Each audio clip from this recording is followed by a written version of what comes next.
friends, and welcome to another episode of That Sounds Fun, Spiritually Stronger. I'm your host, Annie F. Downs, and I'm so happy to be here with you today as we continue wildly talking about the Lord's Prayer. We have got a bit of a theme going on here. Yes, we meant to talk about prayer, but yeah, this is just very fascinating how this has all played out. So today on the show, I get to talk with my friend, one of my favorite pastors, Pastor Matt Smallbone. You may recognize that last name because we've had some of Matt's cousins on the show, Joel and Luke Smallbone from For King and Country, and his cousin Rebecca St. James. So I'm clearly a big fan of all the Smallbones, including my buddy Matt. He is the pastor of Church of the City's downtown campus here in Nashville. And here's what happened. He wrote an entire book about prayer, and I was like, well, this is perfect. It's coming out in a couple of weeks. I would love to talk to you about it. And then when I got it, it was about the Lord's Prayer. And so I thought, okay, wow, we're going to trust this. Every time we talk about it during this prayer series, every time we've talked about the Lord's Prayer last week and this week, I feel like there's something new to see and something deeper to understand. It's been fascinating to me how a prayer that's so familiar and so memorized by so many of us, so repeated, can still be so surprising. So today's conversation feels very on theme and right on time. His book is called The Prayer Experiment. It comes out in April. You are going to love it. You can go ahead and pre-order now. But whether the Lord's Prayer has felt old or overly familiar to you, I think this conversation, like last week's with Brad Gray and Brad Nelson, is going to breathe fresh life into it. I'm curious if you're like me and that prayer is just kind of fallen into your new habits in the morning. I'm trying to do that every day. We're unpacking more of it over on spirituallystronger.com too. So join us over there as we process this together. Okay, here's our part 2 about the Lord's Prayer. I don't know. Here's a continuing conversation that the Lord has laid out for us with my friend, Pastor Matt Smallbone. Pastor Matt Smallbone, welcome to That Sounds Fun. Hi, Annie. I am sorry it's taken us this long to get you here. We have been lived adjacent lives in Nashville I've been back here for 12 years. Yeah, so the entire time. Yeah. And I feel like I've known you most of that. When I first moved here, everyone was like, because we're both 7s and Enneagram was just hitting, exactly everyone's right. like, you know Annie. And I'm like, I don't know who this Annie who's a 7 who I'm going to love. Don't tell me who I'm going to love. Yeah, you can't boss me. Yeah. Where is she? Man, I'm so glad you're here today. Thank you for doing this. Wonderful. Everyone is going to recognize the last name because we've had multiple family members of yours on here. Cousins with For King and Country. Yeah, Joel and Luke. Yeah. Cousins with Rebecca St. James. Yeah, I was her first bass player in 1997. Really? That was my first trip to America. No way. Yeah, a lot of fun. They needed a cheap bass player. Did they show that in the movie? Yeah, I was. But did they say it was you? No, so but rude. I got a disproportionate amount of airtime for the 3 months I was here in that story. So, what was it like watching? I mean, you lived that with your family. Right. What was it like to have a movie that your cousins made about that time in everybody's lives? It's all been, so they've made it kind of a couple now. Yeah. It's really, first of all, it's cool just seeing the family, that story being told. Yeah. And so a lot of that stuff, I was living in Australia as it was happening. So, and then Uncle Dave called to see if I could come play this All About God tour with Rebecca. And so I kind of, I was bass player, but we're setting up all sorts of things for her as well and really being her support. Are you older? I'm 19 days older than her. Oh, okay. So our joke is always like, friends. I was fixating on objects way before she could even see stuff like that. I've always been a little further down the path than she is. So we were best friends growing up, but then they left Australia when we were, 12 or 13. Yeah. And then she became famous and out of nowhere. Yeah.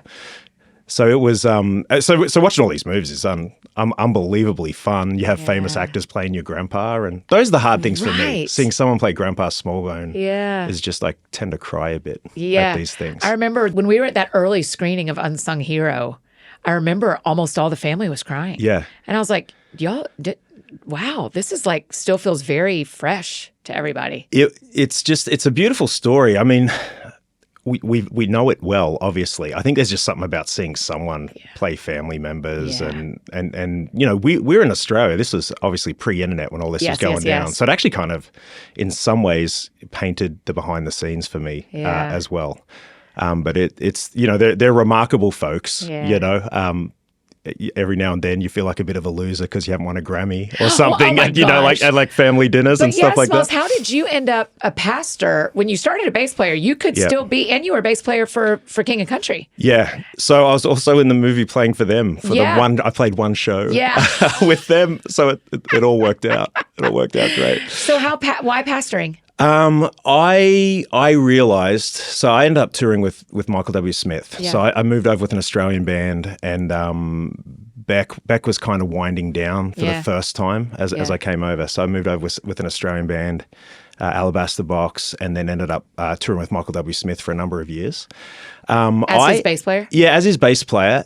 I remember one particular show in South Africa where I realized I felt like I was faking worship. And I had a bit of it was before it was a cool thing to do, but had a bit of a deconstruction moment. And I can just remember having these strange thoughts while we're on stage of kind of whether I believed some of this stuff. And I felt a bit fraudulent. Yes. And so I kind of, so that kicked off a weird era for me. I didn't want to dishonor, Michael W. by being the guy who was trying to figure out his faith in real time. I just kind of hit, most people deal with that stuff when they're 16. It took me till I was a little bit later to be willing to ask the hard questions. So I kind of me fought too. through I hope that. I do it one of these days soon.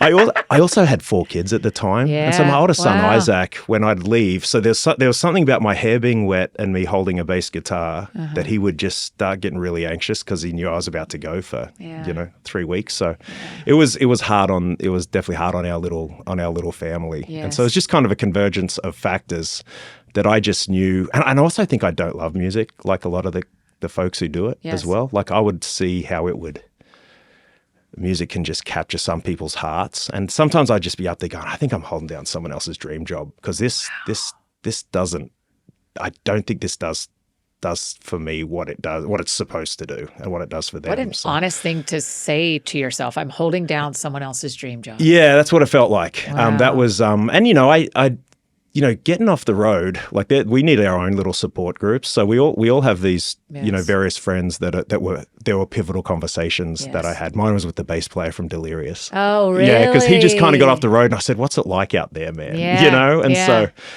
Thatcher really kind of helped me be brave enough to make the move. The other thing that happened was we won a green card in the green card lottery. Oh, wow. And Mary was and Mary, Yeah, and Mary was always convinced it wasn't for music. Like she's like, I don't think we won this for that. Wow. And that was such a strange thing to say. Like we figured my plan was to just kind of keep riding the music thing, all the way to the top if I could. And it was in touching distance of this, really being very lucrative and had, done the 10,000 hours and all of that. But anyway, we, kind of just determined together that it was the right time to get off the road. I figured I wanted to get off by the time I was 35. Okay. And then kind of got off at the age of 33. Yeah. And and then, the relationship through Michael W. Just opened up lots of doors. Yeah. And so I was invited to work at a church in Daytona Beach, Florida, in Ormond Beach, Florida. And went down there and I was the connections guy. I'd stand at the table, put people in community groups. Yeah. So that was my job. Like, I'd do the connection cards on Monday morning and help form community. Yeah. And then I officiated my cousin Josh's wedding up here in Nashville, and my now boss from Church City, Darren Whitehead, saw me officiate that wedding and asked me to move back to town. Wow. Yeah. So that was it. And then I became lead pastor of Church of the City up here in the city. Where was prayer? Talk to me about getting off the road and prayer. You were deconstructing in a way. Yeah, in a way. And then you're also realizing, I'm not built for this. It's not built for me. Okay, so the hardest thing that has ever happened, I've had some hard things happen. I've had a lot of things work out. We were playing, and these are painful memories, but we were on a West Coast tour with Michael W. Playing worship music. It was one of the tours where we weren't doing much of the pop stuff. We were, an entire back end of the set in B flat. We were just going for an hour. Right. But I woke up on a Saturday morning I turned my phone off, which I shouldn't have done. Like if you're touring, you can't really, and you got family at home, it's a bad call to silence your phone. But I was very tired. I'd worked for 2 hours the day before. You know, I was exhausted. Yeah. You know, but you weren't done till 10:30. Yeah, That's the problem with the road. It is hard. But there was a text from Mary, and I missed all of it, where she said, "So we knew we were pregnant with our 4th baby, and she was bleeding, and by the time I probably slept 3 or 4 hours past the first text, she was at the hospital, and she miscarried the baby while I was on tour. And for me, I stopped praying after this because I was like, what's the point? Unanswered prayer. So we lost this little baby, ended up playing the show that night. It was just, Mike was like, man, go do whatever you need to do. Yeah. Go home, whatever. And it was just one of those weird ones where I was going to get home 1 hour earlier by not playing the show. Right. So it's like. Right. It was like the flight's tomorrow either way. Yeah. Right. So, I know that. So all that. So we ended up, did not taking the red eye, came home and really just kind of stopped talking to God for years. Even as I re-entered into ministry. So it's kind of like this sort of secret I was keeping. And there was theological barriers. Like I believe in the sovereignty of God. Like I learned that at Bible college. But you read all through the book of John, like, if you pray this in my name, it'll be done for you. I'm like, God, what? Yes. Why are you giving these guys parking spaces at Kroger? Right. And we're praying for the rescue of our little baby, and you wouldn't do that. And so I was pretty young in my faith, honestly, when it got down to it. One of the disadvantages of being good at music from a young age is you get put on platforms a bit before you're ready for it, and people think you might be actually really a great Christian when you haven't done any of the work. You learn to fake it a bit. Yes. So that was the first tragedy that had come my way that we had to deal with. How old were you? So I would have been in my early 30s. When that happened. And so I'm just like going. So I've always loved Jesus. So that's been the weird bit. Like I had to unlearn some things, which I think that's healthy deconstruction. Yeah, that's right. Like you should deconstruct with in a very fine and controlled way. But and so I didn't burn the house down. We kept going to church. I was honestly kind of didn't know how to do life without Jesus or church really. So it wasn't quite as dramatic as some other deconstructions that I've seen. But I definitely didn't feel like talking to God was that helpful, because he didn't come through for me on that one. But I threw myself into learning the Bible. And so I've always been very disciplined with Bible study. I like the head stuff, but I've been a bit hesitant about the heart stuff. Hey, welcome to being a 7. Yep. Because the head stuff we can make sense out of. Yeah. I can read that scripture. When the heart stuff goes sideways, I don't know what to do about that. Yes. So I think that's such an important part. As I was reading about, I'm very sorry about the miscarriage, by the way. There's a baby waiting for you. Yeah. I have so many thoughts about when my nephew TJ died. There were so many, he lived for 56 days, and every night I said, Lord, he's still here. You can do it. Yeah. You could change his story. And he didn't. Yeah. And so I grieve some of that with you, that how does God not do the thing we're asking to do when what we're asking to do is in alignment with what Scripture says? Yeah. How did you ever get over that hump of silence? 15 years later, I've now reconciled it. And part of it has been jumping back into prayer. Like the embarrassing thing about this book I've written on the Lord's Prayer is it was written because I wasn't good at prayer. Yeah. And my job made me teach a series on it last January. Yeah. Wow. And I just had to really just go, man, in my entire life, I've tried different versions of prayer. I've also thought personality-wise, we've got all these friends who get up at 5 a.m. and have actual prayer closets and then love it. I wondered whether I didn't have the right personality for it. Like a silent retreat for me is like, no thanks. Like it's just, I've never felt like that kind of super spiritual person, but I feel like I've been helpful to the kingdom from being able to teach the Bible and that. Right. But just like the prayer thing seemed to be for other people. So anyway, I realized as I'm teaching this that Jesus clearly says this then is how you should pray. Yeah. And I went, gosh, I've tried everything else except for the actual way that Jesus taught humans how to pray. So I just dug in and taught it and prayed it for the entire year. Really? Several times. That's pretty much all I did, really. That's the prayer experiment. Wow. And you just did that. That's all I did. How many times a day? 1, 2 when it Several, came to mind? Several, yeah. And I was always interested in what is it like to have a disciplined spiritual life that doesn't involve waking up at like 4 a.m.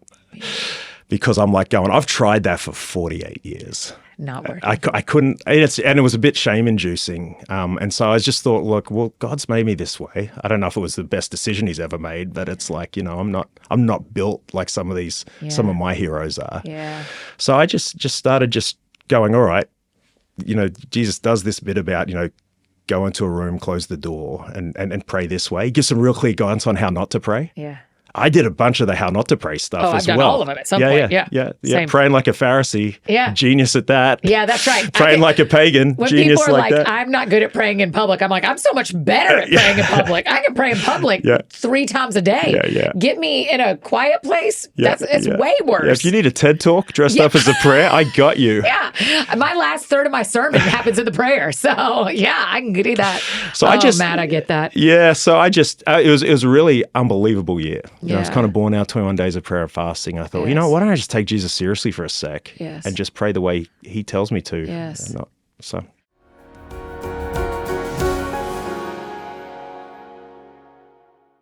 Hey friends, just interrupting this conversation and tell you about one of our incredible partners, Our Place.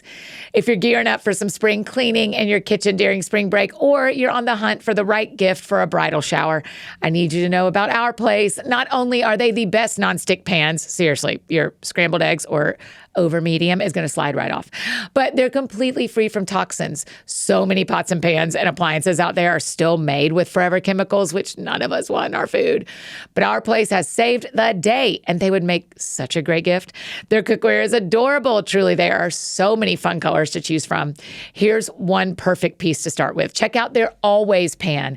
It's their iconic, best-selling 10-in-1 pan. You can braise, sear, fry, bake. You can bake with it. Y'all, it does it all. I think you and your friends are going to love it. So stop cooking with toxic cookware. Upgrade to Our Place today. Visit FromOurPlace.com/TSF. Look around, see what you love, and use the code TSF, like that sounds fun. And my friends are going to get 10% off site-wide.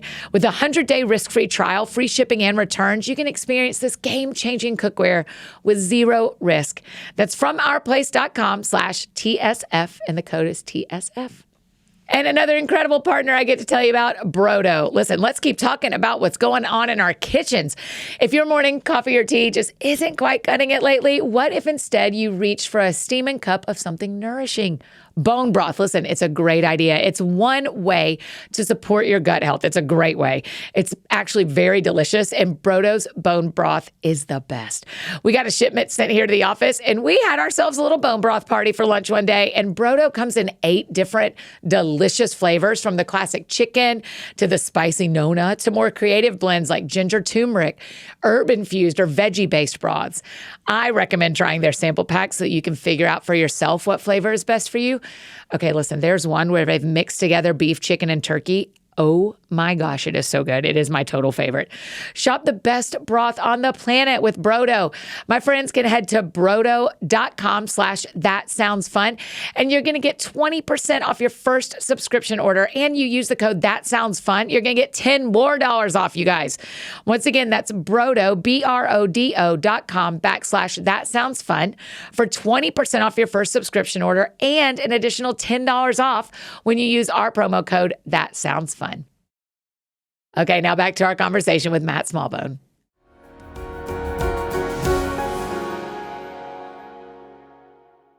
We're strategic and thoughtful when we plan these series, but we didn't mean to do 2 episodes about 2 books back to back about the Lord's Prayer. And I've never thought about the Lord's Prayer as much as I have in these last few weeks. What is it, Matt? What is it about those words and that the way, I want us to go to the 6 movements in just a second, but what is it about these this prayer that matters so much to you and matters to all of us?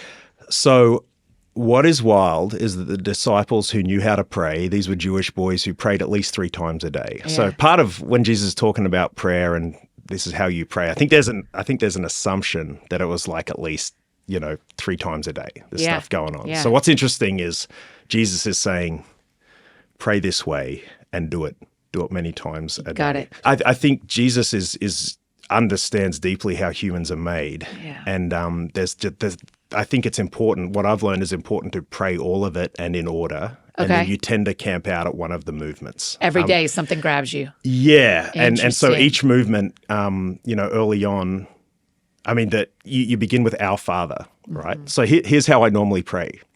Hey, Jesus, I'm going to need to bail you out of this situation I've got myself in this very specific way. It's going to have to go like A, B, and C. Yeah. Amen. Yeah. And and sometimes, thank you for this day up top or anything like that.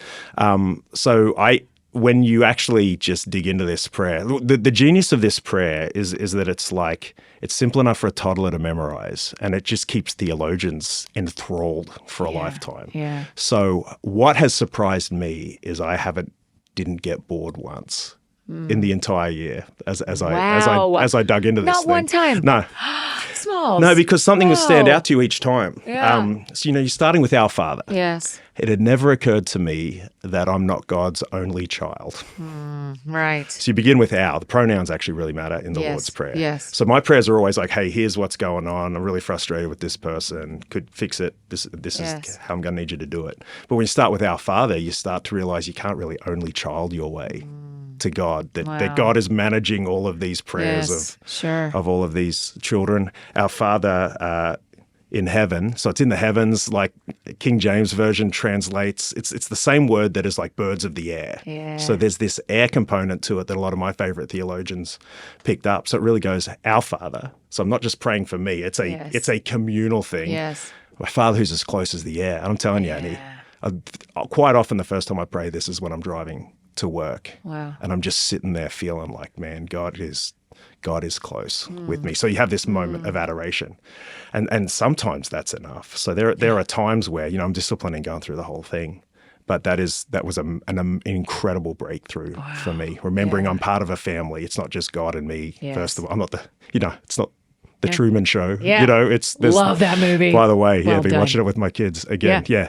But there's a lot of kids for God to take care of. So I'm going to bring you my perspective. Man, that's important to hear too when you think about the people you don't like. Mm-hmm. And when you think about whether it's a group of people you don't get along with, the people who voted different than you, or the mom in your kid's class who's talking about you. No, totally. Our Father is like, hey, I'm coming to you and you love all of us. So if you and I are in a disagreement, and so I'm trying to pray this thing 3 times a day, I'm going, because I know I'm about to pray about you and whatever dumb thing you just said and how it hurt me. I'm like, Our Father. And I'm going, gosh, she's got her perspective that she's bringing from this other angle as well. It's been very just it's been a very clarifying perspective that it's not me, because I realize I just pray me prayers. Yeah. And this is Jesus is very clear, this is an our thing. Yeah. Hallowed be your name, you're holy, and you can just stay there for a long time too. Like that's kind of the worship. Why don't we use that word hallowed and hallow anymore? Because it's a weird. I used to think it was it's so pretty. I used to think it was Harold when I was little. Harold be thy name.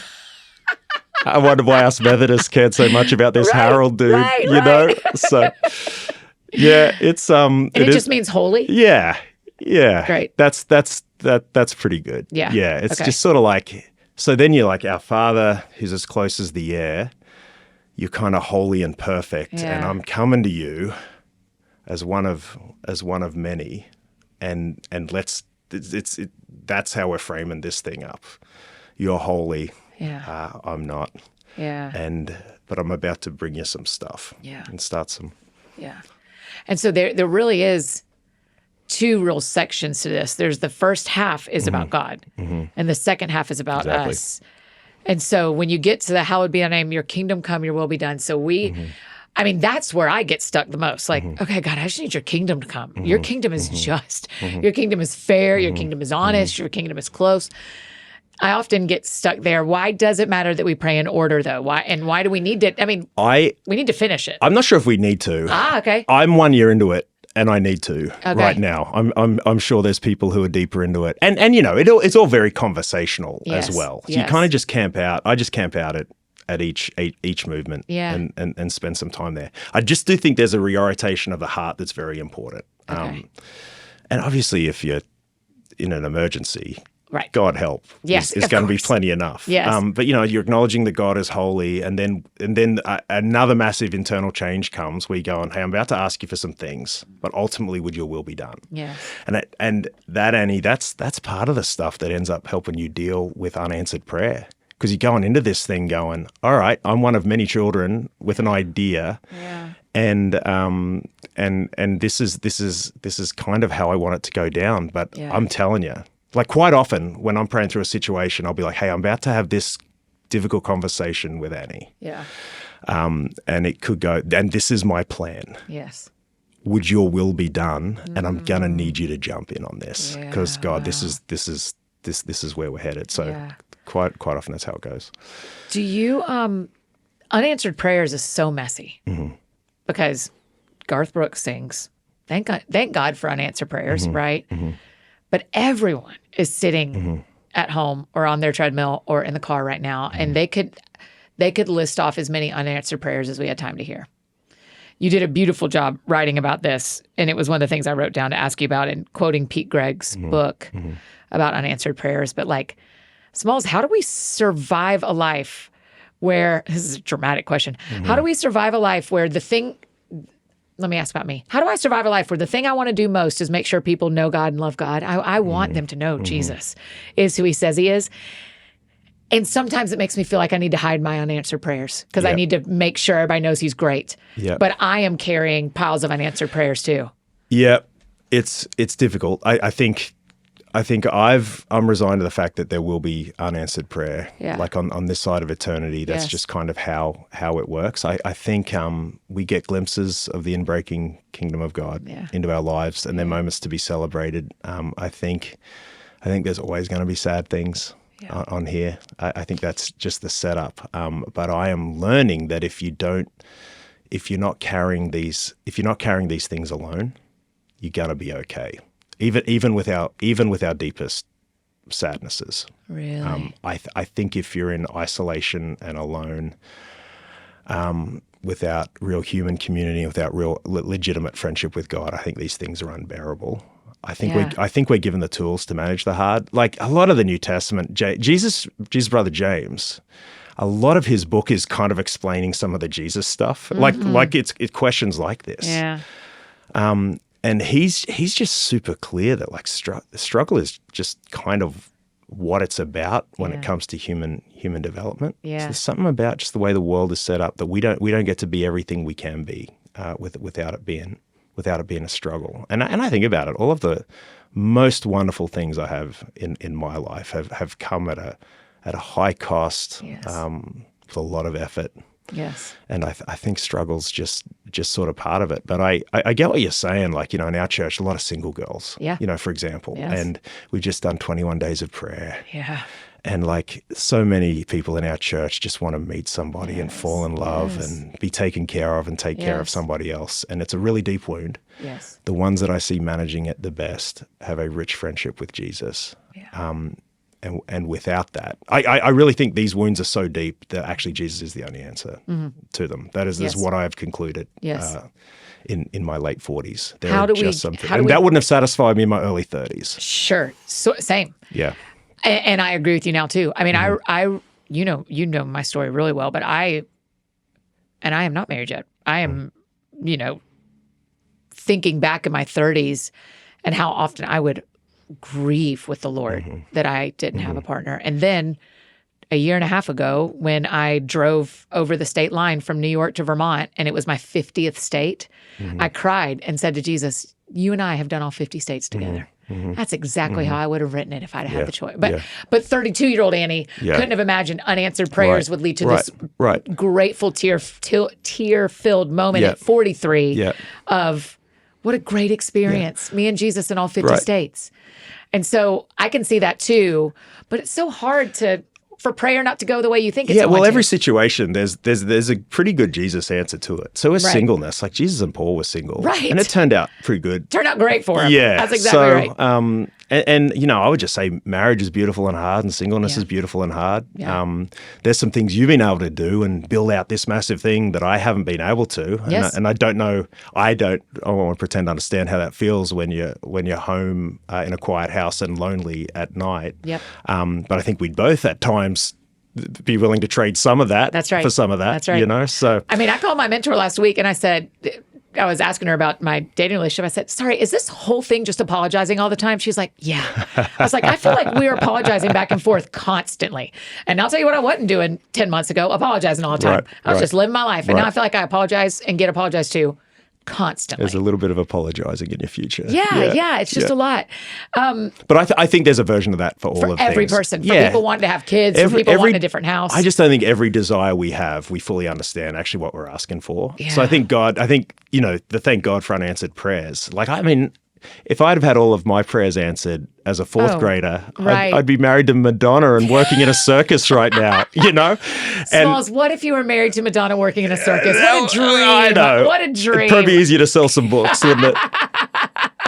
But you know what I mean? Like, I just feel like the older I get, the more I realize the gap there is between my wisdom, which I'm growing less and less confident in as I age, and that of God. Like, it's just sort of the price of entry when you're doing business with a higher power. Yes. Where it's just like, at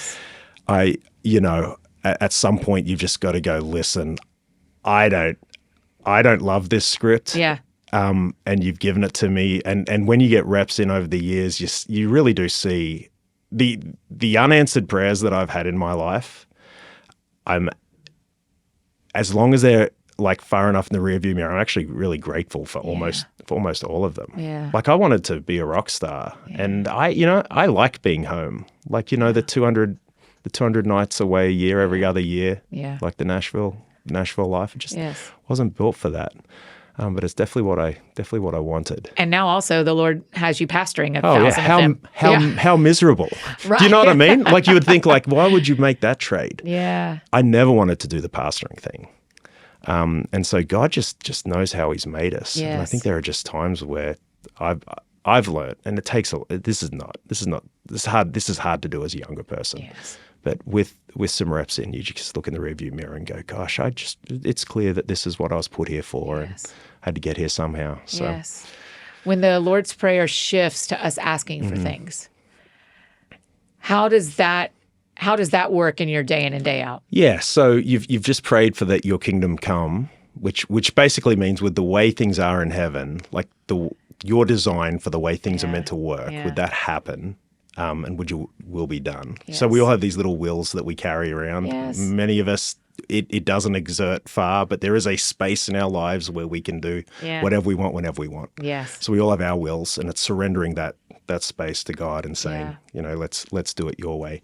So there's this reorientation of the heart by this point. And so by the time you're coming to asking for our daily bread, by the way, not mine. Yeah. This is give us shut the front door this day our daily bread. Yeah. Wow. Yeah. So it's sort of like, also at that point, I try to be really bit diligent in remembering that, because I've only ever prayed for my daily bread. I am only praying for my daily bread. Yep. So that's super interesting. So you're praying to our Father. I'm not an only child. Yeah. Our daily bread. Fundamentally, and so a lot of the unanswered prayers I think is because I'm praying for my daily bread, which is probably hurting somebody else or something along the way. Wow. Yeah, so you pray for that, but here's what's weird, and we're all good at that bit, like going to God with what we need. That's usually where we start. And the provision. I can list provision. Okay, Annie, get ready for this. So Jesus tells these guys how to pray several times a day. He says, by the time you're asking for things, guess what he says next?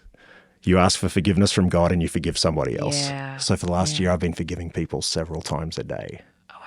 So what I realized is I've had an entirely wrong approach to forgiveness. So I would just carry around a bucket of unforgiveness. Yeah. And when it got too heavy to bear, I'd find the easiest thing to forgive. Yeah. I'd get that out just so I could bear my life, and I can walk around Kroger without being scared of bumping into too many people. Yeah. The biggest surprise for me so far has been how easy it is actually to forgive when it becomes something you do several times As a day. a rhythm. Yeah, and it's Wow. and I don't let myself opt out of it. I search my heart. So you're asking for the thing, Yes. and then you're pivoting straight to God, forgive me. Yes. Yes. Forgive me for whatever I've done. And I try and name something, you know. Yes. And so these days I'm trying to think of something in the last 8 hours, not the last Right. 10 years. Right. So right. it's a lot easier to forgive the thing that happened in the last 6 hours usually than Yes. the thing that happened, Yes. 10, 20 years ago. And But also then- it means you don't run out of things to get forgiven Yes. for, or you don't run out of people to forgive. No, and then you've just got to and then you're forgiving someone, and so it's just a very light way to live, Yeah. and it has probably been fundamentally the biggest kind of switch for me is that I'm just walking around in this light state of unforgiveness because I just can't hang on to things. Wow. You end up not with that many people to forgive. Yeah. And so it just really, you end up really forgiving like the little hurts that Yes. come your way. It's been so incredibly freeing. It's been really interesting unbelievable. because, like I was saying about talking to Nancy about, am I just going to say sorry for the rest of my life in this relationship, and JW as well. I'm very good at forgiving someone who says to my face, will you forgive me? Yeah. I am not as good Yeah. at sitting and going, Yeah. man, that person really hurt me. Lord, I'll forgive him. I'll let him, I'll wipe that slate clean. I don't do that as much as I do Yeah. when it's face to face. Yeah. Well, if you did it several times a day, so here's the surprise. It's surprisingly easy when you make it a rhythm that you do. Now, forgiveness, everyone's got to hear this. It's not the same as reconciliation. That's right. A very, very important part Yes. of this. Yes. Forgiveness, when fully understood, is totally safe. So there's some people listening in going, dude, honestly, like if I was to forgive, if Jesus asked me to forgive that person for doing that thing and us go on and live our lives like that Yes. thing never happened, like I'm out. Like Yes. I have no interest in following such a cruel God. But that's not what biblical forgiveness is. Mm-hmm. Jesus does this whole 70 times 7 thing, or 77 times. It's just like Jesus argues for unlimited and regular forgiveness Yes. is what he argues Yes. for, but not unlimited reconciliation. Yes. And Yes. you really need to be wise. Yes. But really, forgiveness is releasing someone from the moral debt that they owe you. Yes. And it's also choosing not to bring it up again. Because legitimate forgiveness is a very freeing thing for humans to do. Yes. But reconciliation is not always possible. So, Yes. and that's so everyone hear that. A counselor I love said to me one time, we can offer unconditional love. We do not have to offer unconditional relationship. Right. And that was so helpful for me to go like, oh yeah, I can still love and not be in a relationship. Sometimes friendships end Yeah. on planet Earth and it's really painful. Yes. But Jesus seems to argue that it's possible to be in a state of forgiveness for that as well. You know what's messed us up about that is social media. Right. Because I literally was just saying to a friend yesterday that I quit doing Facebook a few years ago because I was watching people from middle school who I couldn't get to them if I tried outside of Facebook, Right. but I knew their kids' names and Right. what sports teams they were on. Right. And so there's something that social media friending has done that has led us to believe that no friendships are meant to be Yeah. seasonal. Everything has to last Right. forever. Right. And that's just not, that was actually never true. Yeah. But now we have this social construct that says, well, if y'all are Facebook friends, you're friends. Yeah. No. When you read through when you read through Proverbs, actually, we talked about this a couple of weeks ago at church. I'm not this much of a Bible nerd, but I it happened 3 weeks ago. But one of the Proverbs actually talks about not having too many friends. So it's basically says, be careful. Like it's basically talking about having too many acquaintances isn't the way, but there is a friend who will stand by you in anything. Yes. It seems like Proverbs is arguing for just a handful of the lifers, which is not how I'm wired at all. No, I want to be in great standing with several hundred people. All of them. I want to be in great standing with all of them. Yeah. However many there are in the room, I want to be Miss Congeniality all the time. And that is not playing out in my life ever. Has. But forgiveness matters. So this was really interesting. You've asked for your thing, and then you're just asking God to forgive you. Yes. It's a very humble way to live. This prayer just understands the human condition. Yes. And it just chips away at our brokenness.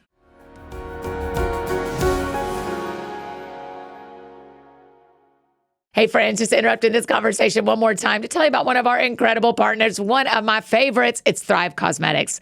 Y'all know me. I love a fun lip color. I just feel like a little more ready for the day or for recording a podcast when I've got my favorite lipstick on. So what is it for you? Maybe you've got a favorite perfume or eyeliner or mascara that you do not leave home without. If you're looking for some new makeup options, let me tell you about my favorites. It's Thrive Cosmetics.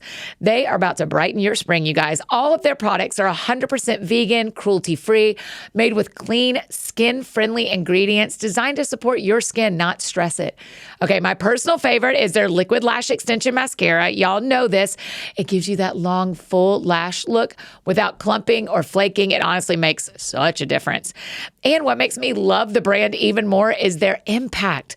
Thrive has donated over $150 million in products and funds to more than 600 nonprofit partners across the country. You can amplify your spring look with Thrive Cosmetics. Go to thrivecosmetics.com/TSF, and my friends get an exclusive offer of 20% off your first order. That's Thrive Cosmetics, CAUSEMETICS.com/TSF. And one more amazing partner I get to tell you about.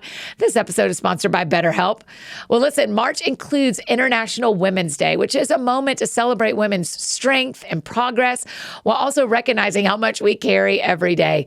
Between caring for others and managing unseen responsibilities, our emotional well-being can easily be overlooked. We want to remind each other how much we matter and that therapy offers a space for you to take care of yourself in the way you need. With over 30,000 therapists, BetterHelp is one of the world's largest online therapy platforms, having served over 5 million people globally, and it works.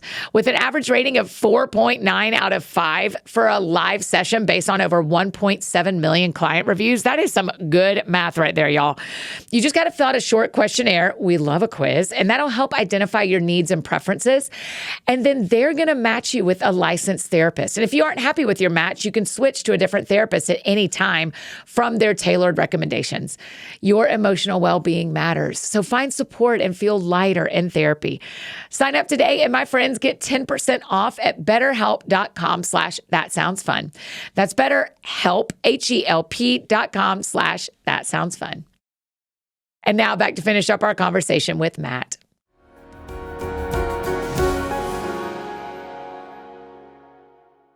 Did it start faster and it's gotten slower? The prayer, as you pray, was it the first few times like, Our Father who art in heaven, hallowed be thy name, and then you kind of go, I prayed, and now it's kind of like, this takes me an hour. Annie, I used to find prayer so boring. Yeah. And I'd hear people talk about how I just got lost in God. And I'm like, I don't know. Did you really? Right. And I've become that person in 1 year. Yeah. From like a reluctant prayer to someone who just kind of sort of loves being with God. I'd missed the whole real. I'd had spent a lot of years doing stuff for God, but not with God. And I think I was a pretty good soldier along the way. But there's much more available to us, and it's just the thought. I mean, so prayer is, at its very core, it's like humans in communicating with God. Yeah. What an opportunity we have. Gosh. When you think about between the Old Testament and New and the New Testament, 400 years that no one heard. I'm worried if I don't hear God on a Thursday. Yeah. And there were generations of people that didn't have any direct contact. It's Never feeling alone is on offer in this thing. Yes. It's wild. Why does Jesus end it, you think, with lead us not to temptation, deliver us from evil? So another nerdy Bible insight. Yeah, come on, we live for those. I think the better translation is do not bring us to the test. There's a couple of weird lines. Give us this day our daily bread. That's a whole thing, because you wouldn't say that. No. Like, give me today my daily milk, Mum. Yeah. Right. So there's a whole other thing there. Lead us not to temptation. I think it's as I understand it, my favorite theologians talk about don't test me beyond what I can handle, and that is kind of how I pray it these days. And by the time you're down here, at this part of the prayer, you've often done some heavy stuff. And let me tell you how beautiful it is just to say, God, don't push me beyond this. And what an invitation from Jesus to have that kind of open communication with God. It's like, hey. And so sometimes I'll say, God, I'm redlining it here. I need you to carry, I need some help on carrying this thing. So I think that's what it's about. And so it's a mysterious phrase. It's one I might actually ask Jesus about one day. What did you really mean? This was. What's the? Were you with N.T. Wright on that? Because I was. We believe what N.T. Wright had to say. Has he written a whole book on the Lord's Prayer? He's done a bunch on the New Testament. Yeah. So, gosh, I love reading his stuff. I'm not sure if I quoted him in the book, but you do. Yeah. But definitely like his kind of Sermon on the Mount. Yeah. I mean, all the geniuses have got a whole bit on the Sermon on the Mount, and that's kind of where the prayer to get to read them. Yep. You might not have an answer to this. Yep. But I'm curious: is there something supernatural going on when we pray the Lord's Prayer that we can't see? Is there something going on in the spiritual that we can't see? Well, the final movement is deliver us from evil. Right. So that's kind of where it all ends. And so in my prayer life up to this point too, I've never been that serious about there's an enemy out there ready to take me down. And so every prayer now finishes with this realization. So I would say something deeply spiritual is happening. I think this prayer, I just think it's very much it impacts you positively, physically, spiritually, and emotionally. Like it just kind of the order of it and the design of it just seems, for me at least, my experience over the last year has just been precisely exactly what my heart. Have you felt delivered from evil? I have been, totally. I mean, there's, so again, I was raised Methodist. I like to imagine it's, I can mostly Lent. Loved Lent, huh? I can mostly think my way and quiet time my way out of most of the things. But I think all of us listening know that you've walked into a room before, or there's been a situation where you go, something is off here. Smells funny in here. And you look at some of the seasons you've had or that your friends have had, and you go, there is some torment going on here. There's I think the world only makes sense to me when I surrender to the idea that there's an evil force who hates me and is coming for me. Yes. Otherwise some of the pain just doesn't make sense outside of that. So I don't know if that answers your question, but I have been praying for protection from the evil one. I pray it for my kids. That's been a bit of a breakthrough for me as well. Just kind of praying that just this fierce protection over all their lives. Have you and Mary watched Poldark?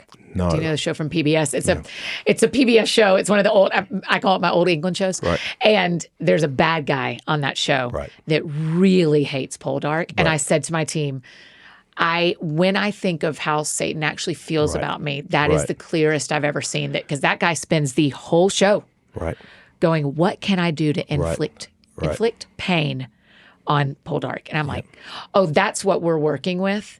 And Jesus said, here's what you say, deliver me from evil. And I think there's something really powerful, Matt, about Jesus doesn't say, you should pray, God, give me the strength to not be forced into evil, or God, give me, he says, deliver me. Right. And being delivered means someone else is doing the work, not me. Yeah, and so when you look at the classic spiritual warfare passages in Scripture, like it's all defense and a sword, which is the Bible. So that's kind of like it's this battle. It's different from how we think about warfare, but it's like the important verb in Scripture is to stand. Yes. The whole thing is stand, do this so you can stand. It's not actually a lot of aggressive language in there. Right. It's breastplates and it's protection so that we can stand. Yes. And so really, as I understand it currently, the spiritual warfare thing is about praying that we can stand and we can stand amongst all the pressure. When you've done all you can do is stand. Stand. Yeah. And I'm realizing in real time, it's deliver us from evil, not me. Mm-hmm. It's deliver us. So who does he mean for me to be praying for besides myself? So the way these are great questions. And I wrestled through this over the first, 6 months. The way I do it is I go into it going, I think these are the things I'm going to pray about. And I'll quite often I'll pray about you and me. Yeah. I'll pray about this thing that's happening at work, and I'll just run the whole thing for everybody. So, deliver us from evil. If I'm talking about a conflict that you and I are experiencing, I would just let that kind of shape it. So. Yes. You've made a lot of references to us being in a fight. We're not in a fight, No. Not currently. Yeah, who else could we have chosen? Yeah, no, it's just you and me now. Yeah. I think that's really helpful, Smalls, because as I'm thinking about praying about this, we just did this right before you got here. We had another prayer conversation, and I realized there's an area of our business that is in total confusion. and we have not stopped and prayed. And so we all got in a room together, and I was like, we should pray. And I was like, no, we're actually going to pray right now. Right. We're going to pray right now. And I wish I'd have thought to say, deliver us from evil. Like wherever, so I'm praying it now as we're talking, and wherever there's evil involved in the confusion we're experiencing, just deliver us. That's the way to do Take us out of it. And so that, I have a nuts and bolts question. Yes. I want to remember to pray the armor of God over myself every day. I want to remember to pray the Lord's Prayer. Do you have it hanging up somewhere? How do you remember? So here's the thing with spiritual practices. Like I've tried going full rule of life, and it's just the 9 things are, I can't. We're not John Mark Comer. I want to hit it all at once. What I have learned this last year is adding one in every year and getting really proficient at it. So really I was focused. I've kept all the other things I do, lots of Bible reading. Sabbath has been very important to me. Best day of the week. And, so last year I just added in praying the Lord's Prayer as my spiritual discipline. And so it's just sort of like it's a bit hard to forget it when there's only really kind of 3 things that you're doing. So I just feel this like, do I print it out and hang it up in my shower? Do I? I'm so visual that if as I'm walking out of my house, if the last thing I see is the armor of God, I think I'll go, okay. Yeah, and I would hate to have communicated that I pray the armor of God every day, but it's sort of like that's the it's more the awareness of the spiritual battle that I go down. It's like, God, would you protect me? Would you protect me? This is our last episode in the prayer series before we go to fasting. Can you tie them together a little bit? You just pastored your church through a 21-day of prayer and fasting. Why do they both matter, and how do they work better together? So Jesus himself said certain things can only be done from prayer and fasting. Which is, that's quite often it's helpful to give Jesus the last word on these things. I think the thing is if you're fasting without praying, you're just dieting. Yeah, that's right. And that's not the point of it. That's so, right. You're just depriving yourself. So like prayer with fasting without prayer is it's not really achieving any of the things. It can be actually a totally selfish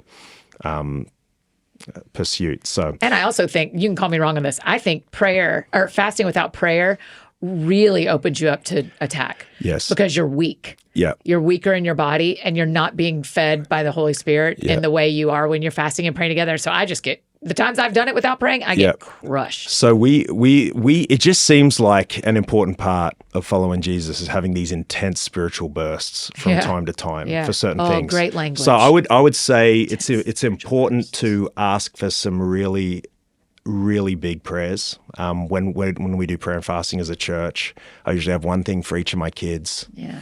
Something for work, and I write it down. Really miracles. Like for me, it's the miracle zone. Like what is the miracle that we need to see? And then I pray for that. And, we've been doing it for 6 years now, and I'm growing for, this year is really the first time where I'm praying for something that there's no way I can manipulate it. And so I'm kind of praying for impossible things. And we've had some years where it's actually been remarkably easy, and I've kind of floated around. Other years where it's been really hard. There are some years, one year I had very specific financial ask, and I don't even necessarily believe in that. Like I have a bit of a hesitancy about praying for a certain amount of money, but one of my kids has autism, and it's expensive. And so we needed a certain amount of money, and I prayed for it. And we had it within like the month, and I'm like, I don't even want God to work this way in a way. It's a weird spot for me. So, but we pray for the hard things and write it down and remember them. And because quite often a year later, there's been real breakthrough. Not sometimes not the way you wanted, but there's been some movement happen. So it's just intense. And so the idea is, instead of eating lunch, you should go and pray somewhere. And if you don't do that, you may as well not fast. You're just dieting. Yeah, that's beautiful. Speaking of, the book is excellent. It's called The Prayer Experiment. How praying like Jesus realigns everything: our thoughts, our hearts, and our posture toward God and the world. You write about Isaac and your other kids so beautiful, and Marion here. So the story of when he got to college, the pictures y'all put up, I mean, it's just beautiful. I can't wait for people to read that. That is so special. We just pray for Isaac a lot. Yeah, it's a big part of it. Finish us here. The whole series. Yeah. Sorry to make you wrap up the series. Yeah. Why pray? I will tell you, I was very good at praying when I first met Jesus. Had my heart broken by some unanswered prayer. Felt like I had very good reasons to honestly just put some walls up between me and God. And I think you slowly die on the vine when that happens. There's nothing, I live in East Nashville. All of my millennial friends deconstructed pretty hard. And I'd hear a lot like, I just don't hear from God anymore and God doesn't feel close. And 100% of the time when I ask them, like, how's your prayer life? They'll be like, oh, I haven't prayed in years. And so I just think the reason to pray is not to get, the Lord's Prayer is very clear. It's not to get everything you want whenever you want. It's actually about relationship with Jesus. It's closing the door. It's never being alone. And it's trusting that the God of the universe actually listens to us. And that is a transforming way to live your life.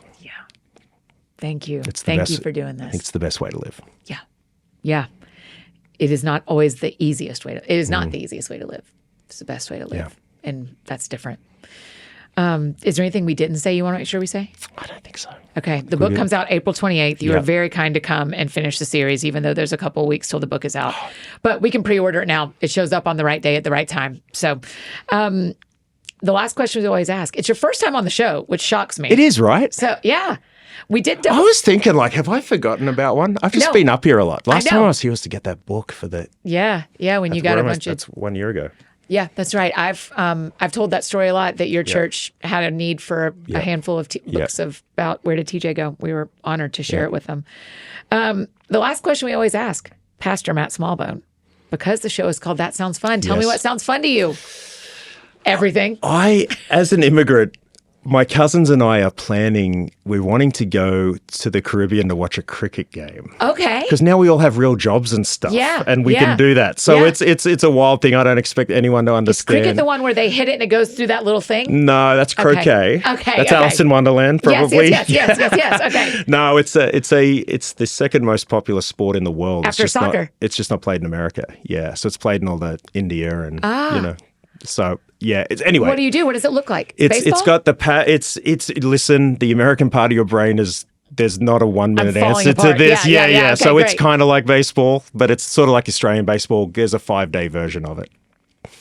Really? Yeah. So there's rumors of us trying to get a trip together, and watching it in the Caribbean is amazing because it's just a great place to vacation as well. Why do they play is there a league to watch in the Caribbean? The cricket we love is your country. So we'll go support Australia playing the West Indies, which is a group of islands in the Caribbean that they do cricket together. Okay, so that would be, there's like a specific tournament that y'all are like, we're going, like a World Cup? Yeah, there's just various tournaments that we're gonna try and make it to the next one. So looking forward to it. How many people are on the, is it a field? There's 11 people on the field and 2 batsmen. So the batters you have to bat with a partner. So it's a bit more... On your same team? Yeah. You hit the ball and you got to run to the other end, and you've both got to get to the other end to get one run. Yeah, that's fun. That's really fun. The British invented it, and it used to be an unlimited game. Oh, and so, you just played until everybody's tired? Yeah, so it was back when amateurs, to be an amateur meant you didn't have a job. So it was wealthy landowners, literally with nothing else to do, would play for days. And then when the working class started playing, they limited it to 5. Yeah, well, there you go. So when you guys all go to watch it, you'll go for a week because the game will last 5 days? Yeah, we've got to talk all of our families into all of this. But I'm looking forward to that. There's a little bit of energy behind it right now. Hand to heaven, I'm going to get on Instagram and watch some cricket today. I promise. I can hook you up. I can see the bats are kind of long. The paddles. Paddles, yes, sorry. Yep. No, they're called bats, but Americans like the word paddle to describe it, Because they look more like it. It is, one of the harder things to ever do is explain this game. Okay. And I don't know why. Yeah, but why can't we? Why can't just we get more runs than the other team? There you go. And 2 of you have a double shot because there's 2 people. But it sounds fun. That's right. Hey, there you go. Thanks for doing this today. Thanks for ending this series for us. Love you, Annie. Proud of you. You too, my friend. Thank you. You guys, isn't he the best? Don't you love him? Okay, listen, for starters, listening to his sermons every week is a game changer. You will love it. We'll link to that in the show notes and at spirituallystronger.com. But head over to social media, tell Matt thanks for being on the show, and go pre-order a copy of The Prayer Experiment. It will arrive at your doorstep right on time. We'd love to hear more of your thoughts about this episode over in the comments on our Substack post. You guys, my blogger heart is alive again over at spirituallystronger.com. Come talk to me in the comments. If you have any questions from this episode, you can drop them there or in the Q&A box on your Spotify app if you're a Spotify listener like me, or just send them to us on Instagram at That Sounds Fun Podcast. We'll try to answer them there. Hey, make sure you're following That Sounds Fun Podcast as well on Instagram. It's a fun place to be. If you need anything else from me, y'all know I'm embarrassingly easy to find. Annie F. Downs on Instagram, Twitter, X, whatever, Facebook, TikTok, Substack, anywhere you need me. That is where you can find me. I think that's it for me today, friends. Go out or stay home. Do something that sounds fun today, and I will do the same. Today, what sounds fun to me is a fun hangout this afternoon with my agent who's in town. So y'all have a great week. We'll see you back here next Monday.